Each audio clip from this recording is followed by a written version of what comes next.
coming up in June on the Whimsy Farm podcast. In June, both our episodes will celebrate Pride. On June 1st, we'll speak with Kathryn Bond Stockton. Kathryn is a distinguished professor of English at the University of Utah. She's the author of Genders, Making Out an Anti-Memoir, and The Queer Child, or Growing Sideways in the 20th Century. We'll talk with Kathryn about why she says gender is queer, by which she means strange. And why is gender strange even when it's played straight? How do race and money factor into the equation? How can we better understand the nuances of gender? Is there some progress being made in the seeing gender as a continuum in the case of children?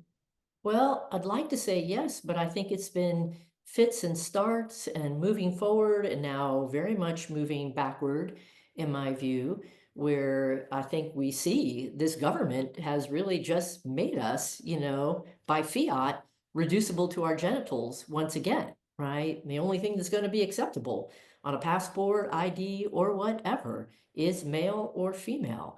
So it felt like things were opening up. It felt very much like that for me, somebody who studies this, teaches. I was also a vice president for equity and diversity at my university. So I felt that I could feel people getting more curious, more interested, more kind of opening up their minds to thinking like, yes, we are not reducible to our genitals. What would that even mean? To say that I have to be female genitals. Okay, well then tell me what that means. Tell me then what the definition of the word woman is. Nobody can do that. So I think we see a moment where there had been tremendous curiosity and therefore also more children understanding there were more options available to them in terms of how they identified. And so, not surprisingly, kids were identifying in new ways. And I think this came from a very central place, from Christopher Rufo and the people who cooked up the idea of critical race theory as harmful to all. And they disseminated that one idea from a very central place. They saw that that worked beautifully. I'm not sure that they knew it was going to work so well. And they might have been just throwing spaghetti at the wall and then figured out post George Floyd that coming after and criticizing critical race theory was a way to go. And then I have a feeling the wheels turned and they thought, okay, that worked with race, but what does every family think is an issue inside their family? The sex gender of their children. So one of the things about the definition of identity politics, I think often people don't understand, is the people who created the phrase identity politics, group of Black feminist lesbians in the 1970s, group called Combahee River Collective.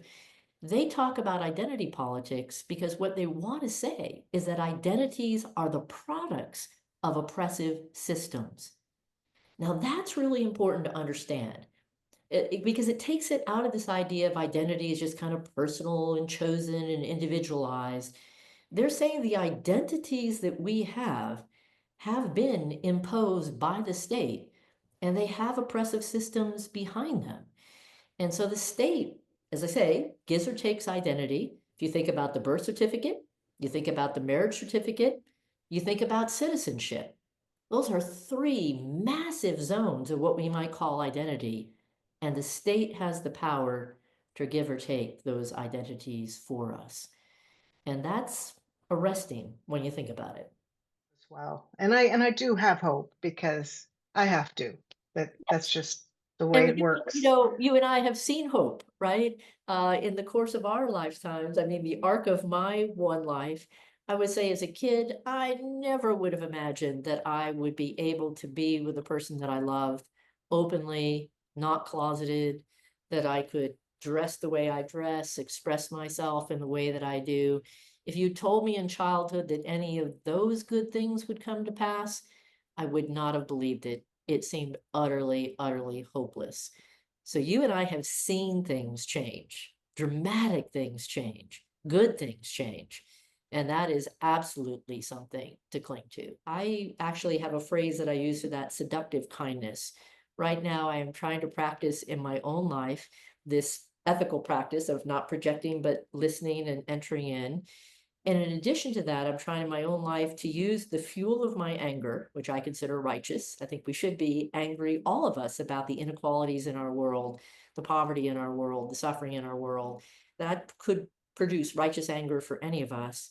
I'm trying to always turn that without losing that fuel into seductive kindness, where I'm trying to encounter again each person, no matter how much they agree with me or they don't, whether they are for me or they are against me, to try to enter in on that plane of seductive kindness, to try to enter into curiosity with them. Who are they?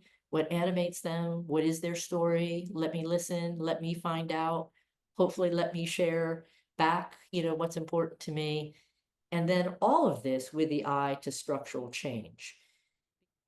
Please join us June 1st as we welcome Kathryn Bond Stockton. The Whimsy Farm podcast is produced on the sacred ancestral land of the Anishinaabe people. It airs the 1st and 15th of each month. Visit us at whimsyfarm.net for more information, links to previous episodes, and to join our growing Patreon community. whimsyfarms.net